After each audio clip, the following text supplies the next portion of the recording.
Zdaj pa, če jaz pojem v enem šusu okoli 2000 kalorij nekega junk fooda, se pravi visoko procesiranih hamburgerjev, pa še česa zraven, zakaj mi to ne drži cel dan, ampak bi po 2 urah spet komot zmazal približno enako porcijo? Sitosti se ne meri v kalorijah. Če je hrana visoko procesirana, se hitro absorbira, pride do hitrega porasta sladkorja, hitre lakote. Potem, če ima hrana volumen, neko strukturo, pospešuje izločanje hormonov sitosti iz črevesja in ti hormoni sitosti z možgani komunicirajo, hej, dovolj imaš, in tudi sit si dlje časa.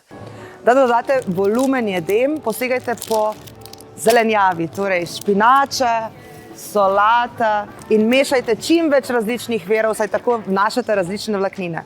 Super predjed in vir vlaknin so tudi različne vrste gob. Super vir vlaknin in odličen prigrizek so tudi oreščki, saj ne dvignejo krvnega sladkorja tako drastično kot drugi prigrizki.